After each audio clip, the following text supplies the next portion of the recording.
Hi guys, welcome back to the channel. And आज की video में मैं बात करने वाला हूं कि कैसे एक रूबिक्स क्यूब को 30 सेकंड के अंदर सॉल्व किया जाता है। एंड ये वीडियो हर तरह का क्यूबर देख सकता है। अगर आप 35 सेकंड में सॉल्व कर रहे हो, 40, 45 एंड 1 मिनट से ज़्यादा भी सॉल्व कर रहे हो, इन 7 टिप्स को जो आज की वीडियो में मैं बताने वाला हूं, अगर आप इनको प्रॉपरली फॉलो करते हो तो आपकी टाइमिंग 30 सेकंड के अंदर डेफिनेटली आ जाएगी। एंड ज़्यादा टाइम भी आपको नहीं लगेगा, कुछ ज़्यादा नया सीखने भी नहीं पड़ेगा। बट हाँ, मैंने हर तरह के क्यूबर को सोचकर ये वीडियो बनाया है। एंड 30 सेकंड में क्यूब को कैसे सॉल्व किया जाता है उस पर मैंने ज़्यादा वीडियोस नहीं बनाए।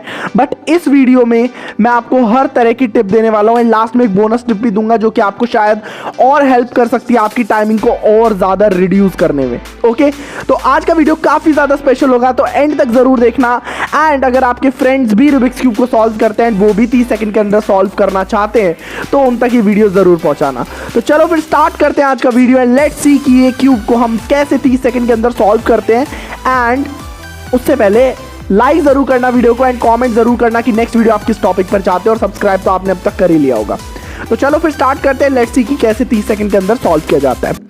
तो सबसे पहले मैं बात करता हूं उन क्यूबर्स के लिए कुछ टिप्स ऐसी भी हो सकती है जो कि आपको काम ना आए अगर आपको सीफॉप मेथड आता है। तो अभी मैं उन क्यूबर्स की बात करता हूं जिन क्यूबर्स को बिगिनर मेथड आता है, यानी उन्होंने अभी अभी रिसेंटली क्यूब सीखा है एंड उस पर ही वो प्रैक्टिस किए जा रहे हैं, और वो 50 सेकंड, 45 सेकंड या मे बी 40 सेकंड में क्यूब को सॉल्व करते हैं, या 1 मिनट से ज़्यादा में।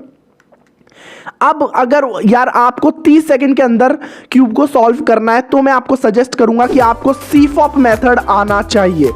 अगर आपको बिल्कुल नहीं पता सीफॉप मेथड के बारे में कि क्या होता है सीफॉप, तो मैं ऑलरेडी इस पर एक वीडियो बना चुका हूं बिगिनर सीफॉप का। अब देखो, उससे पहले उस वीडियो को देखो, उससे पहले 7 टिप्स तो देखना ही। बट क्या होता है, जब बिगिनर मेथड से हम सीफॉप मेथड का जो ये ट्रांजिशन होता है ना, यानी चेंज होना होता है, ये बहुत ही ज़्यादा मैं बोल सकता हूँ वियर्ड होता है। मतलब क्यूबर्स को क्या लगता है, काफ़ी ज़्यादा हार्ड लगता है, क्योंकि अचानक मेथड ऐसा चेंज हो जाता है जो कि बिगिनर क्यूबर्स को काफ़ी ज़्यादा हार्ड लगता है। ये जो ट्रांजिशन होता है ना, ये सच में बहुत ज़्यादा अलग होता है। हमारी जब हम बिगिनर सीफॉप सीखते हैं, देखो पहले मैं आपको बेसिक बता देता हूँ, अगर आपको ये भी नहीं पता कि सीफॉप मेथड क्या होता है, तो देखो सिंपली क्रॉस एग्जैक्टली वैसा ही होता है जैसे हम बिगिनर मेथड में सॉल्व करते हैं, क्रॉस बनाते हैं। अब हम क्या करते हैं, बिगिनर मेथड में फर्स्ट लेयर सॉल्व करते हैं, देन सेकेंड लेयर सॉल्व करते हैं। सीफॉप में ऐसा नहीं होता। सीफॉप में हम क्या करते हैं, दोनों लेयर्स को एक साथ सॉल्व करते हैं, जैसे कॉर्नर और एज के पेयर्स बनाकर। ठीक है, जैसे मैं आपको एक बार जल्दी से करके दिखाता हूं। अब मैं कोई भी फर्स्ट लेयर सेकंड लेयर को अलग अलग सॉल्व नहीं करूंगा, और मैंने एक साथ दोनों लेयर्स को सॉल्व किया। ये होता है F12 क्रॉस F12। OLL का मतलब होता है हमें ऊपर की तरफ हमें क्या करना होता है, पूरा फेस कंप्लीट करना होता है, और PLL का मतलब होता है हमें क्यूब को सॉल्व करना होता है। तो ये मेथड बिगिनर मेथड से अलग होता है, थोड़ा सा हार्ड भी होता है, क्योंकि स्टार्टिंग में हमें समझ नहीं आता। बिगिनर मेथड तो बहुत इजी होता है, बट सीफॉप मेथड थोड़ा सा हार्ड पड़ जाता है बिगिनर्स को। ठीक है, लेकिन अगर आपको 30 सेकंड के अंदर सॉल्व करना है तो बिगिनर सीफॉप सीखना ही पड़ेगा। अब आपको एक टिप जो मैं देना चाहता हूं वो ये है कि सीफॉप मेथड जब आप सीख लो तो आपको गिव अप नहीं करना है, क्योंकि सीफॉप मेथड का एक ड्रॉबैक ये होता है कि जब आप उसे स्टार्टिंग में सीखते हो ना, तो आपकी टाइमिंग हो सकता है आपने बिगिनर मेथड में इतना ज़्यादा प्रैक्टिस कर लिया है कि आपको जो सीफॉप मेथड की टाइमिंग है वो बिगिनर मेथड से ज़्यादा हो सकती है। आपको ऐसा लगेगा कि यार मैं तो बिगिनर मेथड से तेज सॉल्व कर रहा था, इसने मेरी स्पीड को स्लो कर दिया। तब आपको गिव अप करके फिर से बिगिनर मेथड पर स्विच नहीं करना है। ये सबसे ज्यादा मिस्टेक करते हैं लोग, और मैं उनको हमेशा रिकमेंड करता हूं कि भाई ये मत करो, बहुत ज्यादा प्रॉब्लम होगी आगे चल के। इसीलिए क्या करना है आपको, 1, 2 महीना, 3 महीना भूल जाओ कि बिगिनर मेथड क्या होता है। सिर्फ सीफॉप मेथड को सीखते ही सिर्फ उसी पर वर्क करो, और आप देखोगे कि आपको डेफिनेटली रिजल्ट्स मिलेंगे। आज के वीडियो में जितने भी वीडियोस का मैं लिंक दूंगा, या फिर मैं बताऊंगा कि ये वीडियोस आपको हेल्प कर सकते हैं, सबका लिंक डिस्क्रिप्शन में मिल जाएगा, तो आपको ढूंढने की जरूरत नहीं पड़ेगी। पहली टिप तो ये थी।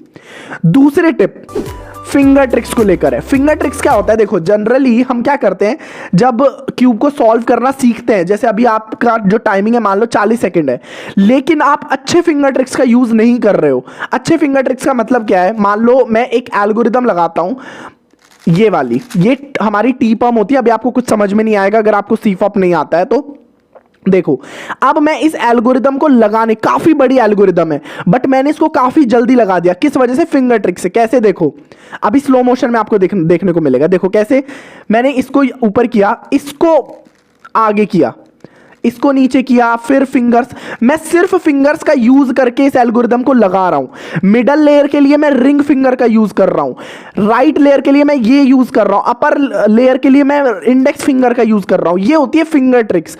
अगर आपने इनमें मास्टरी नहीं करी तो आगे चल के बहुत प्रॉब्लम आती है और आपके 3 से 4 सेकंड्स आपके फिंगर ट्रिक्स ही बचा देते हैं। क्योंकि हम बिगिनर मेथड में या बिगिनर होते हैं, जब हम क्या करते हैं, बहुत स्लो स्लो करते हैं, ऐसे भी करते हैं। स्टार्टिंग में क्या होता है, जब ज्यादा प्रैक्टिस आ जाती है तब तो धीरे धीरे करके हमें खुद भी फिंगर ट्रिक्स आने लग जाती हैं। बट हम ज्यादातर फिंगर ट्रिक्स से इतने यूज टू नहीं होते हैं। तो फिंगर ट्रिक्स पर मैंने एक एडवांस वीडियो बनाया है। मतलब अगर आप मैंने वो वीडियो इसलिए बनाया था कि आपको अगर एडवांस सीफॉप भी आता है, अगर आप 16 सेकंड में भी सॉल्व करते हैं तो भी आपको वो फिंगर ट्रिक्स हेल्प करेंगे। लेकिन मैं अभी आपको उस वीडियो को देखने को रिकमेंड इसलिए कर रहा हूं क्योंकि वो वीडियो आपको डेफिनेटली हेल्प करेगा और आगे भी हेल्प करेगा। मे बी आपको आगे फिंगर ट्रिक्स सीखने की जरूरत ही ना पड़े, तो वो वीडियो जरूर देखना, ठीक है। अब ये जो 2 टिप थी ये तो शायद सबको पता भी होंगी, या फिर अगर आपको सीफॉप मेथड आता है तो आता ही होगा। अब बात करते हैं जो मेजर टिप्स हैं जिनमें हम इग्नोर कर देते हैं उन टिप्स को, उनकी बात करते हैं। सबसे पहले बात करते हैं क्रॉस की। अब आपको पता है बिगिनर सीफॉप का जो पहला स्टेप होता है क्रॉस बनाना, वो बिगिनर मेथड और सीफॉप मेथड दोनों में सेम होता है। बस एक डिफरेंस होता है कि हम बिगिनर मेथड में तो क्यूब को कैसे भी अपने कंफर्ट के हिसाब से होल्ड करके क्रॉस बनाते हैं।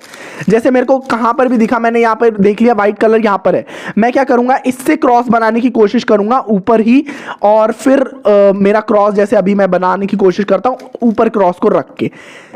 सीफॉप मेथड का क्रॉस थोड़ा डिफरेंट होता है। कैसे? वो हम बनाते हैं बॉटम के अंदर। बॉटम में मतलब क्यूब को ऐसे होल्ड करके। इससे फायदा क्या होता है? इससे ये फायदा होता है कि आप जब अपना क्रॉस कंप्लीट करोगे ना, जैसे मान लो यहां पर मैंने क्रॉस कंप्लीट कर लिया, आपको क्यूब को टर्न करना पड़ता है और फिर आपको F12 सॉल्व करनी पड़ती है, या अगर आप बिगिनर मेथड से कर रहे हो तो first layer second layer solve करनी पड़ती है। तो ये जो क्यूब को रोटेट कर रहे हो ना, इसमें आपके 1-1.5 सेकंड चली जाती है। और ये बहुत बड़ा ब्लंडर हम करते हैं जब हम सीफॉप से बिगिनर मेथड में स्विच होते हैं। हमें लगता है कि यार सीफॉप मेथड में भी क्रॉस बनाना है, बिगिनर मेथड में भी क्रॉस बनाना है, दोनों में डिफरेंट क्या है, तो उसको हम स्विच नहीं करते उस टेक्निक को, और हम उसी ओल्ड टेक्निक को यूज करके क्रॉस बनाते हैं। शायद आप लोग भी अभी तक यही करते होंगे। नहीं, हमें क्या करना है, सीफॉप मेथड को अगर सीखना है तो प्रॉपरली सीखना है।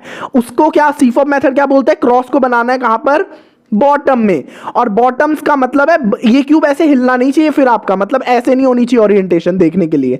तो ये बहुत मेजर टिप है। प्रॉपरली क्रॉस सीखना है, उसका लिंक भी डिस्क्रिप्शन में डाल दूंगा, आपको पता चल जाएगा। अब बारी आती है F12 की।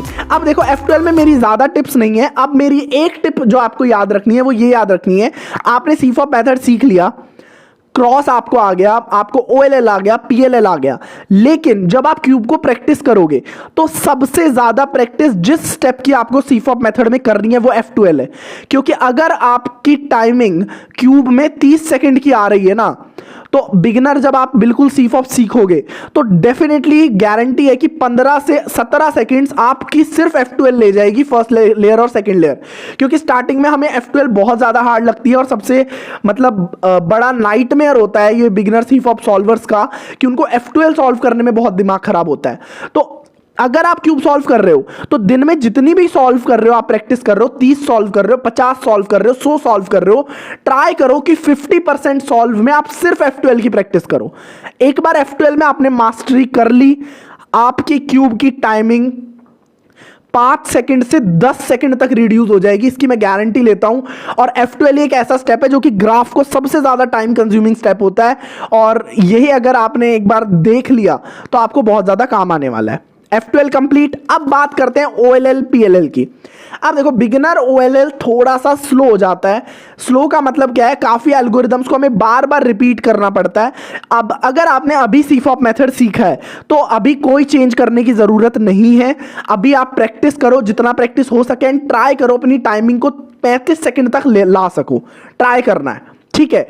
एक बार आपकी टाइमिंग जो है वो 35 सेकंड 40 सेकंड तक भी आ गई, तब आपको क्या करना है, टू लुक OLL और टू लुक PLL सीखना है।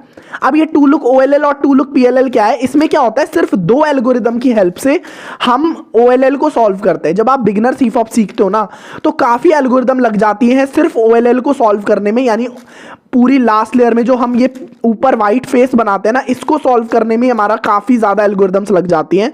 टू लुक OLL क्या है, सिर्फ एक एल्गोरिदम से आपको प्लस बनाना होगा और दूसरी एल्गोरिदम से आपका पूरा वाइट जो टॉप है वो बन जाएगा। तो two look OLL, two look PLL सीखना कब है, जब आपकी टाइमिंग 35 सेकंड हो जाए, 40 सेकंड हो जाए, या फिर आपका जो CFOP है उसको 1-2 महीने का एक्सपीरियंस हो जाए, तब आपको टू लुक PLL OLL सीखनी है। अब बारी आती है टिप नंबर 6 की, जो कि है लुक अहेड। अब काफी लोगों ने ये टर्म पहली बार सुना होगा या काफी लोग इसके बारे में जानते होंगे। ये एक ऐसी टेक्निक है ना जिससे आप काफी ज्यादा अपना टाइम बचा सकते हो, ना कि सिर्फ F12 क्रॉस में बल्कि OLL में भी और PLL में भी। लुक अहेड का मतलब क्या होता है, एक स्टेप आगे सोचना। एक स्टेप आगे सोचने का क्या मतलब है, अब ये थोड़ा सा मेरे को समझाना पड़ेगा। बाकी इसका डिटेल वीडियो का लिंक्स डिस्क्रिप्शन में मिल जाएगा। इनकी सातों की सातों टिप्स का लिंक आपको डिस्क्रिप्शन में मिलेगा। अगर डिटेल में सीखना है तो आप डेफिनेटली सीख सकते हो, ठीक है। आप देखो लुक अहेड का मतलब क्या होता है, मान लो मैंने ये वाला F12 पेयर मेरा देखा, मुझे पता है ये कैसे लगने वाला है, तो अब मैं क्या करूंगा, मुझे पता है भाई ये कैसे लगने वाला है, मुझे इसकी फिंगर ट्रिक्स पता है, मुझे इसके मूव्स पता है कि क्या मूव्स यूज होने वाले हैं, तो अब मैं इस पे ध्यान नहीं दूंगा ना, मैं अपना अगला F12 पेयर देखूंगा ताकि मुझे क्या करना ना पड़े, ताकि मुझे ढूंढने में टाइम वेस्ट ना करना पड़े। मैं इस F12 पेयर को जब लगाऊंगा, मैंने अपना नेक्स्ट F12 पेयर यहां पर देख लिया और जैसे ही मैं इसको खत्म करूंगा ना, तुरंत मैंने दूसरा F12 पेयर लगाना शुरू कर दिया, तो मेरे बिल्कुल भी पॉज नहीं आया सॉल्व में। इसी को बोलते हैं लुक अहेड। तो मैंने शॉर्ट में बता दिया आपको लुक अहेड क्या होता है। ये काफी इंपॉर्टेंट टेक्निक होती है और काफी लोग लुक अहेड में प्रॉब्लम भी फेस करते हैं, जो कि अगर आपको नहीं करनी है तो एक बार मेरा वीडियो देखो एंड थोड़ी प्रैक्टिस करो, डेफिनेटली आपको लुक अहेड समझ में आ जाएगा। अब 7वीं tip, last tip, bonus tip की वेट करना। अभी लास्ट टिप जो है वो आपको सिखाएगी कि आपकी अप्रोच क्या होनी चाहिए क्यूब को सॉल्व करने की। इसके लिए अभी आपको 30 सेकंड में सॉल्व करना है, तो ज्यादा चीज नहीं करनी है, आपको एग्जांपल सॉल्व देखने हैं। एग्जांपल सॉल्व का मतलब क्या है, जो मैंने भी काफी एग्जांपल सॉल्व बनाए हैं। आपको जो बड़े बड़े क्यूबर है, सिंपली यार यूट्यूब पे टाइप करोगे ना एग्जांपल सॉल्व रूबिक्स क्यूब, आपको काफी एग्जांपल सॉल्व मिल जाएंगे। लेकिन अभी आप क्योंकि बिगिनर हो, आपको 30 सेकंड में सॉल्व करना है, आपको सिर्फ क्या देखना है, क्रॉस के एग्जांपल सॉल्व, कि क्रॉस को कोई भी बड़ा स्पीड क्यूबर जो जल्दी सॉल्व कर लेता है क्यूब को, वो कैसे सॉल्व कर रहा है, उसकी अप्रोच क्या है। क्या होगा, इससे आपका माइंड भी शार्प होगा और उसको भी अलग अलग टेक्निक पता चलेंगे कि यार इस तरीके से भी मैं सॉल्व कर सकता हूं। साथ साथ करोगे तो और ज्यादा सीखने को मिलेगा, इसलिए ये टिप सबसे इंपॉर्टेंट है।